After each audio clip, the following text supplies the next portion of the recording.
720 by 1080 to I forget what by 720, and there's that black space that doesn't appear in the preview or when I record to my local drive, and yet still. Oh wait, no, it's not there. Awesome. The black space isn't there. Oh, yes. Okay. I think I'm good. I think I'm good to actually record.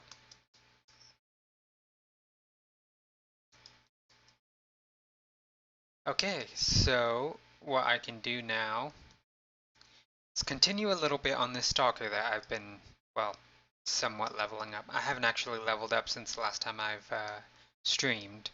I have been leveling up a Stalker on the live server, which is basically going to be the continuation of this character. On the live server, my Stalker is level 28, I believe. So, I mean, I doubt this character is going to get up very high in the time between now and, you know, when the servers go down for, at least when the mega servers go down 17 hours before the free-to-play patches launch. What can we do? Okay, one thing I wanted to do before I do any actual leveling is mention a little bit about, well, what I did in order to get rid of all the lag that I was having, in order to just improve performance overall, and there have been a lot of changes. I really want to, you know, sort of get people, anybody who might be having some performance issues with Wildstar, aware of some of the things that I have tried. I have by no means done any kind of exhaustive testing with any of the settings that I've changed or with any of the different stuff that I've changed. So first off, changes in the Wildstar game itself. Obviously, there are plenty of things that you can change right here. I really like to set my clutter distance down all the way low. I like to change basically all of these to the lowest, except for render resolution, just because render resolution is probably the most noticeable downgrade in just overall visual quality. And even though it can result in quite a bit better in performance, it's just not really worth it if you can, you know, get good performance from sacrificing from all of this other stuff. Obviously, stuff like shadows and particles and spell effects, you know. But I basically change everything down to low. Another thing, combat log. If you go to your combat log, I didn't have it set to log other players by default, but all of these specific types were set to log. I unchecked everything. No combat log. Another thing is if you go into add-ons, you can sort by the amount of memory it's taking up. There was an add-on, Who. This is basically an add-on that tracks the other players nearby. Set that to off. It can be very handy. I can imagine some very good uses for it, especially when the free-to-play patch finally comes and there's a bunch of people leveling and you want to find some groups. You may want to see, you know, who's around you who are very likely willing to group up for the same quests. But for right now, I'm not using it. You might also see all of these: Corona, bags, frames, loot, salvage. the Corona add-ons, I'm not using them right now, but they are actually very good because I really like how they change the frames, and it uses a lot less memory. I like both how it looks and how, you can get some performance increase. Right now I'm not using it, but I might enable it. Or maybe not, since, free to play is coming to the live server anyways.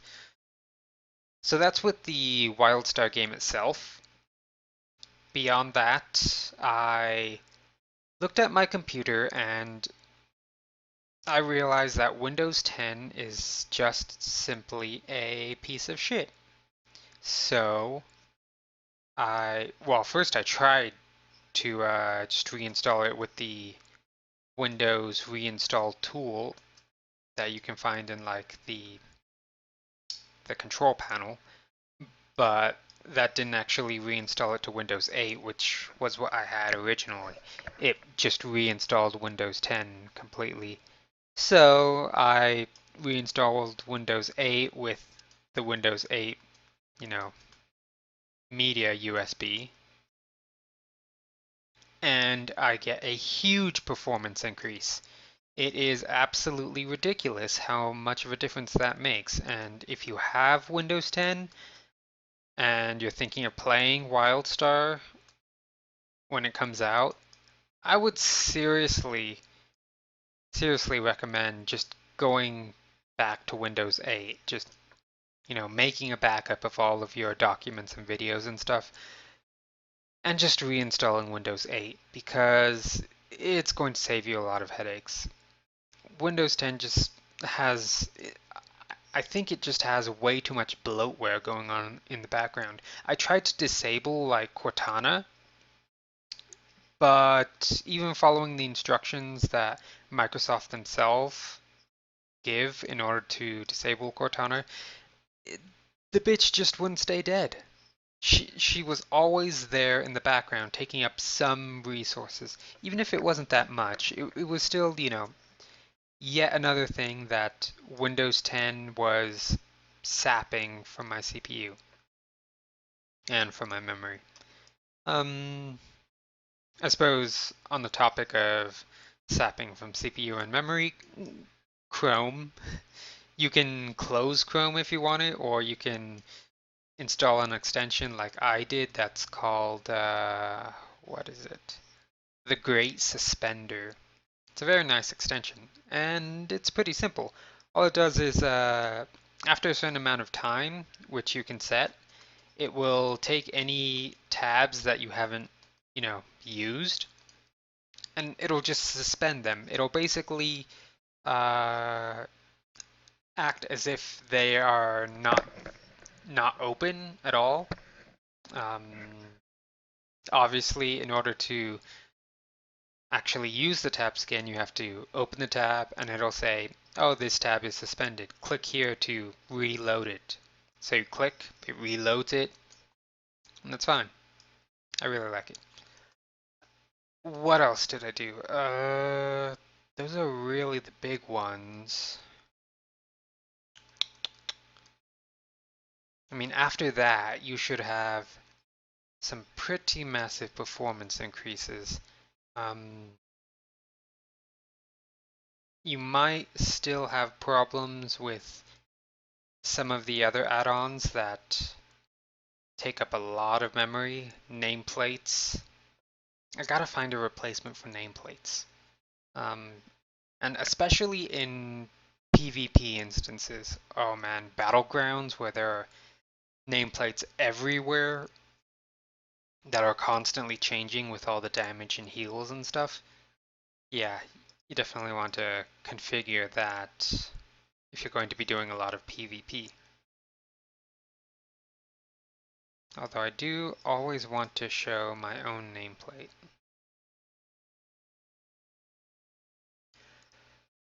Okay. So, another thing that I wanted to get into for a video that I'm going to actually want to I want to make a more professional video, a more formal video about very general leveling tips, and I was mentioning something along the lines of this the last time I was recording, although that was a bit of a different topic, more like general tips for doing well in, adventures, ship hands, and dungeons, just being a better player when fighting the big baddies, the boss monsters, stuff like that. This is much more general leveling, faster, easier, more comfortable tips. Um, so I can say, a few of them right now. The first one, which is something that you've seen me do and that I've mentioned in this little playthrough, is don't even really bother with any quests that are definitely don't bother with any quests that are below your level, but also don't bother with any quests that are at your level. Ideally, you want to be doing quests that are one, maybe even two levels above your own, because that gives you some very nice XP. And there are so many quests that you can afford to skip plenty of the quests, um, and still be leveling, still be getting all the XP you need to level.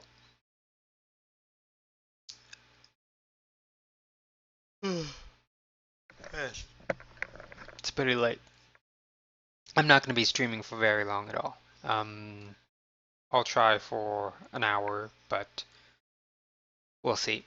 Okay, other tips for general leveling. I wanted to take a little bit of time to mention about the different classes and how how your class might affect your leveling strategies. I am the Stalker class, and that is one of the tank slash DPS. And as you should know by now, all of the six classes can do DPS, but they can also either do tank or healing. Now, the tank classes can certainly take advantage of some of their tank abilities and just general greater tankiness to be able to take hits much better than the lighter armored classes. However, you have to realize what this means in terms of leveling. So, because I can take harder hits, I can do quests that are, you know, for do quests that are for groups like group 2 plus, 2 plus, if I can out sustain the damage of the monsters that are hitting me. I have plenty of health in order to take any kind of burst damage and plenty of armor to take that. But because I am not a healing class, I probably am not going to have much sustain healing. Unless, of course, your specific class has something that's very good for sustain healing. Nano Dart, which is unlocked at level 24, could be very, very good for sustain healing on you know, on a Stalker. Doesn't deal all that much damage, but it can give you quite a bit of health back. Nano Field as well, especially if you get the tier 4 major upgrade. With the second press not having any suit power cost after if you activate it within 2 seconds, you can regen quite a bit of health from spamming Nano Field when you need it, especially on very large groups of weaker monsters. So when you're a tank, what I just said actually kind of alludes to what I'm talking about. When you're a tank, you take much less damage, which means if you are taking a lot of smaller instances of damage, you're going to be able to survive much longer than a weakly armored class. And what that means is that when you're looking at these 2 plus or even group 5 plus missions, anything where you're fighting mobs of monsters, you're probably going to be able to do a lot better than any of the healing classes. However, if you're fighting single very large monsters, especially monsters that do a lot of damage in each hit, you're probably not going to be able to um, outlast the damage that they're dealing. You're not going to be able to heal up enough. And that is where the healing classes have an advantage. The healing classes are very powerful with healing. In Wildstar in general, healing is very strong. I mean, it has to be because it's balanced around one healer supporting, a group of 5 people. Obviously, the heals are AoE, and to some extent you can say that, oh, healing is basically, you know, a lot of the time the same whether you have one person or whether you have 5 people being healed. But realistically, there are plenty of burst heals and specialty heals that only heal one person, and the healing classes can take advantage of that. Or perhaps abilities that do damage and healing very well. The medic is a very good example of this. Once the medic gets access to the shield surge ability, they can use that to take on champion mobs pretty easily because they're healing their shields, which is a very powerful type of healing. Because your shields are taking most of the damage first, you can heal up your shields with some very nice burst heals, and then have all of that keeping you from taking a lot of damage while your main health is being healed with over time heals. Um, so Medic obviously would heal their main health with healing probes over time, and then Shield Surge will be topping off their shield, but also dealing damage. That's a very nice way for them to take down champion mobs. It's obviously slower than using, a pure DPS build, but because of the huge sustain, they're not going to be dying from the champion mobs. As long as they're avoiding the telegraphs, of course. So, beyond that, some other differences between classes when it comes to deciding, you know, what your kind of leveling speed is going to be at. Well, the engineer is pretty awesome when it comes to taking on harder mobs and even very larger groups of mobs because of his bruiser bot being able to, well, take aggro for a few seconds at a time from very large packs of mobs. Most of the mobs in solo PvE you're going to be killing pretty fast. So a few seconds of taking off aggro is going to be almost enough time to just outright kill the mobs in most instances. Other than that, the Stalker does have this ability, Clone. You create a clone, and the clone can take some aggro from you, but realistically, it's not going to do all that much, which is why I haven't been dealing with it. The Esper has some really good summons that take away a lot of his aggro, a lot of threat away from him. His Geist and his I forget what the other one is called, like Nightmare or something like that. Anyways, those are very good, especially because the tier 4 upgrades give them, well, give them lifesteal for him. Esper is another very good class for just out-sustaining damage from pretty much any kind of mob, really. the amount of healing that the Esper can give themselves while dealing damage is pretty crazy. Now, let's try and go back onto more general leveling tips. Other than just making sure you're doing the right level of quests, I would say try and steer away from quests that are kill X number of creatures, because those tend to be, the most effort for the least reward. While it's true that you will be getting some benefit in just killing the monsters because the monsters are going to be dropping stuff, most of the time all of the worthwhile stuff is just going to be coming from the quests themselves and from challenges. Let's see. Another couple tips for good leveling in general is make sure to keep an eye out for those discoveries and any kind of random buffs that you might be able to get, because they've really buffed the strength of those in the PTR and how it's going to be in the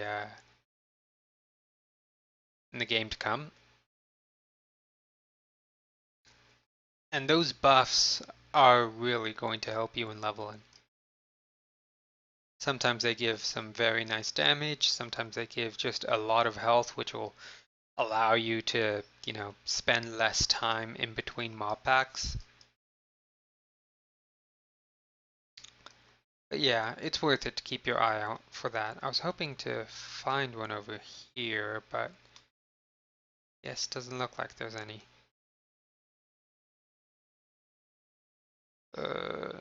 Nope.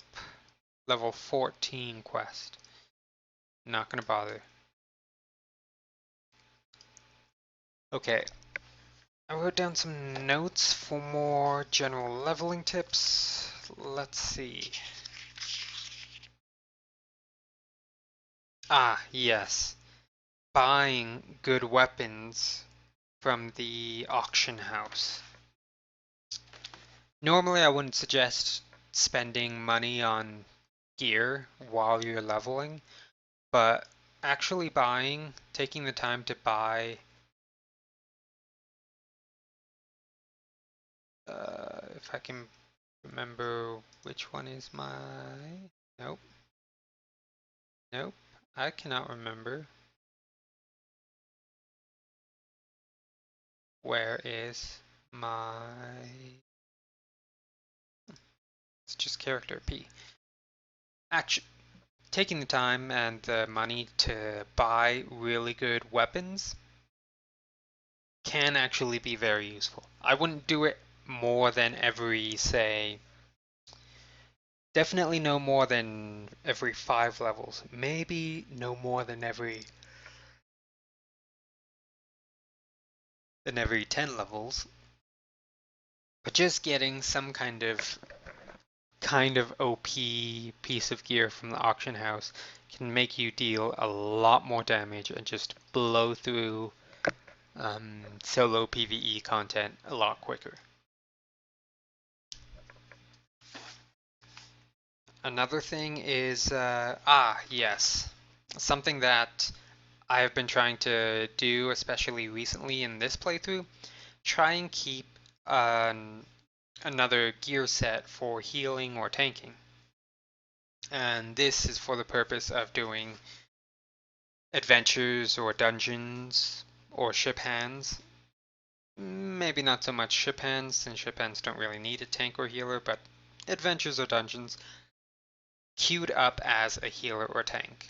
First off, if you queue up as a healer or tank, in addition to being a DPS, you're going to have much lower cooldowns, much lower queue times, because obviously most people are going to be queuing up as DPS and probably aren't going to be bothering with keeping a side set of gear. But also, it really allows you to sort of get some experience with that, with tanking or healing as you're leveling up, which in turn is going to make you much more prepared for doing these, veteran adventures or dungeons, or even not veteran adventures or dungeons, just higher level veterans, higher level adventures and dungeons much, much better. In Wildstar, there is quite a bit of a learning curve when it comes to healing and tanking. Tanking is definitely not tank and spank. Healing is definitely not tab and, tab and heal. As a tank, you're going to need to be jumping around. You're going to need to be able to handle your threat, to get threat when you really need to get threat. And depending on the tank that you're playing, to maybe take care of certain positioning with the mobs, especially since you're determining which way the mobs are looking and thus which direction that the enemy telegraphs are going to be going. There's a lot to keep track of with tanking, and you're not going to just get into it and be good at it. You're going to need to do some practice. That's precisely why they added the Protostar um, Games initiative, the Baby Dungeon at level 10, because there was just such a huge difference between ship hands, where, it's basically the difficulty of open world PvE, but in a group. It's as if, you got a few people together and you just shared these quests in the open world. That's the kind of difficulty of ship hands. But then when you get into your first dungeon, Stormtalon's Lair, you suddenly realize that, oh crap, there is actually a lot more complexity to tanking and healing, which you need to have in dungeons. And even if you plan on just being DPS later on, even if you really don't want to be a tank or a healer, it's still nice to get some experience as tanking and healing, or healing. Because when you get some experience with those, you sort of realize that your tanks and your healers need to be in a certain position, in a certain configuration, in order to be able to keep the aggro on the tank, to keep the healing up, and yet also keep the healer safe. And this is going to change between encounters, between bosses. And this is also going to affect where the DPS needs to stand. And another thing that you're going to realize is how important it is to interrupt certain telegraphs from certain enemies.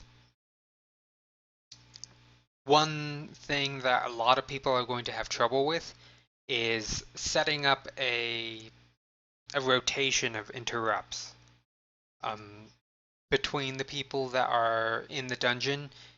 No one person is realistically going to have, enough interrupts to interrupt what you need to interrupt every single time. It's just impossible, especially on the veteran dungeons. Maybe on non-veteran dungeons you can get away with one person being the stunner, but you're still going to want to practice having a rotation where the first time you know that, say, these two people, one of the DPS and one of the tank probably, is going to be taking care of interrupting. And then the second time it's going to be the other two DPS. And then you're going to switch back and forth. That's the very basic rotation. Tank and one DPS, and then the other two DPS. And you just switch back and forth between them. Obviously, it's not always that simple, because some dungeons the tank is just going to need to have a lot more skills dedicated to tanking instead of interrupting. You may need to have your healer equip more interrupts. You may need to have your DPS all equip just more interrupts in general, and have one DPS be sort of half on one, half on other rotation. but it's something that you're probably going to want to be practicing. And just overall, getting experience in things like tanking and healing is going to help you with transitioning into that kind of mentality. So, another thing, another tip is queue for adventures or dungeons basically as soon as you are given the option to.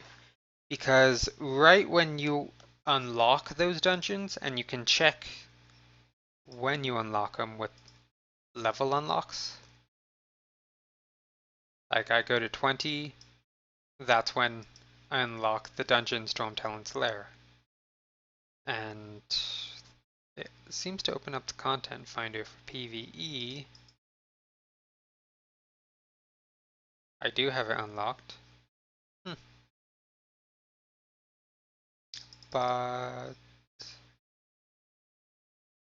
huh, doesn't seem like I am able to. Oh, this is just adventures. That's why. Okay, so I can queue for this right now if I wanted to. I'm not going to, partly because I doubt that it will actually queue, and partly because I'm not doing that right now. I'm trying to explain all of these tips. But yeah, as soon as you get it unlocked, I would suggest at least trying it. Even if it's your first time, when you go into it, just type in the chat, hey, this is my first time doing this dungeon. Hopefully, there will be someone there who's done it before and can give some advice. Um, and try and listen to the advice, really. Uh, Obviously, there's going to be bad advice. There's going to be people who think they know what's going on, but they don't really have the best advice, in that maybe, they think that a really good strategy for a boss is to just ignore something and, concentrate on DPS or whatever. Obviously, that would be a bad advice in a lot of situations, but just try and get all the advice you can, because there are different strategies to doing different dungeons. Um, I wouldn't say that for everything there is one best strategy figured out just yet. I know that there have been a lot of groups min-maxing dungeons, but one thing you have to consider is that you can min-max for a particular lineup and for a particular skill set. You cannot min-max generally, just for anybody going into the dungeon, because you can say all you want that, oh, the DPS should never get hit by this telegraph. But the DPS are going to get hit by the telegraph. I mean, when you come right down to it, it's still hard for anybody to get used to any new pattern of telegraphs. You're going to not be very efficient the first time you go into any dungeon. And so just sort of practicing with different strategies is a really good way for you to understand why one strategy is better than the other. So yeah, just try and, you know, go into it not really expecting much, because it will take you quite a while to get the dungeon done. Um, but the learning that you get from it is your major reward. It's the major benefit of doing these dungeons right off the bat. And then after you do it once, hopefully you can keep with the same group if they're up for doing it again, in which case you can do the same dungeon again very quickly, and now you're getting quite a lot of experience and loot bonuses. The experience and loot is going to be the most helpful, the most rewarding when you first unlock the dungeon or adventure or ship hand. So really, do not be afraid to is just try out all of this stuff. Now, on that note, PvP is always a really good idea to just sort of take a break from the general open world grind, basically. If you ever get bored or frustrated with doing quests as how you think you're supposed to do them, I would say just don't be satisfied with simply grinding, because the Wildstar devs have put a lot of effort into making sure that people don't feel forced to play this game a certain way in order to level up effectively or gear up effectively. Um, and I think they've done it pretty well. PvP is a really good option for just kind of saying, you know what, I'm tired of the usual grind for now. I'm tired of doing these stupid quests. Maybe you're even tired of trying to queue up with people for adventures or dungeons, but it's just not going well because nobody seems to know what they're doing. Do some PvP, some practice battlegrounds, some practice arenas. Um, just have a little bit of fun with that. Don't even worry about winning the battlegrounds because you still get plenty good rewards from losing. Um, just try and have some fun killing people. That's that's just about the best advice I can give you when it comes to fighting the boredom. Kill people. I'm gonna have to make that a highlight. But yeah, don't try and force yourself to do things that you don't want to do. Otherwise, you're just gonna burn yourself out, and by the time you get to 50, you're gonna be like, okay, why aren't I overpowered yet? Why do I still have to grind for better gear? I hate this game. Because ultimately, I mean, you know, all games are to some degree a grind to get some progression. And if you're not enjoying your progression, if you're only doing it for the enjoyment of having the rewards, you're going to be enjoying very little of the game. So, on to my last tip, and that is use some proper add-ons to help you be more efficient and just enjoy the game more, which can really help you level faster. Some add-ons that I would suggest is, well, there are obviously the add-ons that I like to install, the Corona add-ons for, you know, better bag system, better frames that I really like. I like to rescale it so that I'm very aware of my HP at all times and that I'm very aware of my class resource at all times. That can be very, very nice for um, just being efficient with using your class resource. I know for engineers, it's very important. If you're going with a lot of the passive skills, a lot of the amps that give bonuses when you're between 30 and 70 volatility, the Corona frames is really nice for that. Vince builds is a really good add-on for switching between builds.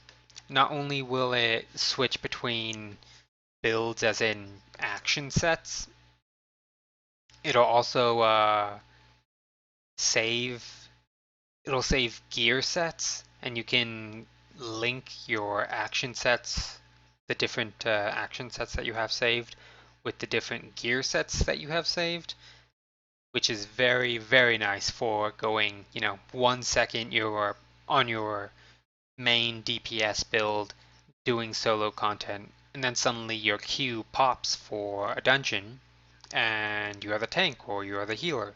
So you just want to, in a couple clicks, very quickly switch to your tank or your healing spec. That's very good. Another couple things are try and get something like a DPS meter and or an aggro meter. There are a few of them available. I know Galaxy meters is one of them, although I'm not sure if Galaxy is updated recently. Just search, experiment with them a little bit from the Curse website. DPS meter is obviously good so that you can sort of keep track of which of your abilities you're using most and which of your abilities is actually dealing the most damage. It'll also help you when, experimenting with different builds, trying to figure out, okay, which one is actually killing faster. But aggro meter is something that people kind of associate with, oh, that's just for the tank and healer. I don't need to know what my aggro level is. Nope, definitely not true, because what you will find often, especially in the lower levels, is that the tank may not have the best time keeping aggro. It may have actually a very hard time keeping aggro because it just doesn't really have the skills or the amps or the skill tiers necessary to, keep the aggro. A lot of classes get really good bonuses from passives and skill tiers and just having skills unlocked that you're not going to have at lower levels. So as a DPS, you really don't want to be tanking, but you still want to be dealing as much DPS as you can. So with an aggro meter, what you can do is make sure that you're dealing as much DPS as you can while barely being under the aggro level of the tank.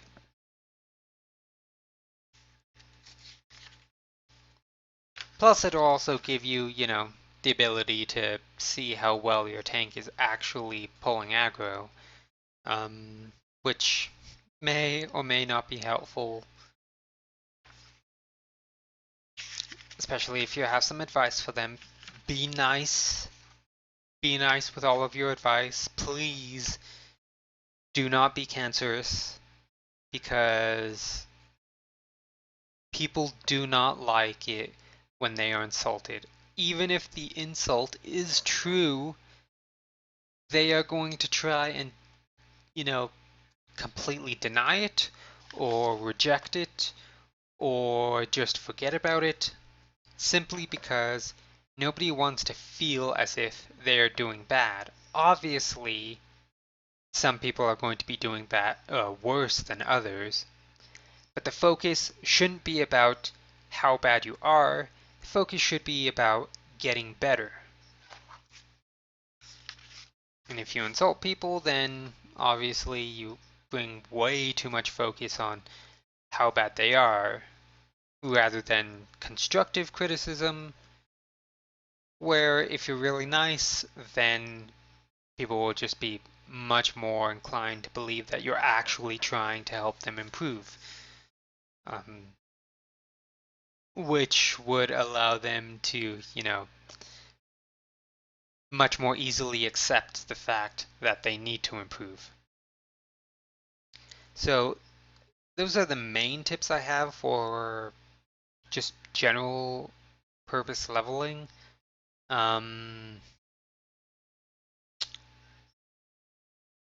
Obviously, I'm going to take this recording and do a bunch of stuff to make it into a much more formal video, but right now I've been recording for 43 minutes. I know I haven't actually done any leveling on this Stalker, but it is pretty late where I am right now, and I will have plenty of time tomorrow to record some more actual leveling. And when, the free-to-play patch actually goes live and I start playing on the live server, I will have a bit higher level Stalker that I can continue this playthrough on, so to speak.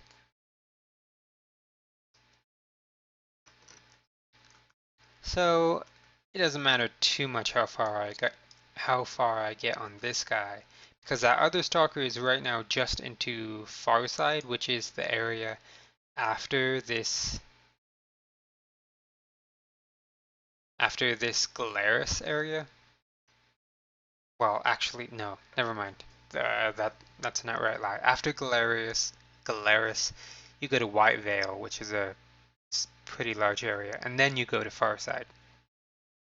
So you may not see the White Vale content, but you will see the Farside content from this playthrough. Anyways, that is pretty much as much as I want to stream for now. Again, not much actual playthrough, but I hope you've taken some of my advice to heart, and I hope it helps whoever watches it just level a little bit better. When I make the formal video, I will try and include as much video as I can of examples. And I will also be trying to put out a video, maybe the same video, about, different telegraphs and how to deal with them. Dodging, when to stun, and perhaps how to decide what tier upgrades you want to use. This guy still doesn't have the tier 4 major upgrades. But since I'm yawning more and more, that is all I'm going to be streaming for today. Thank you for watching, if you watch this in the future.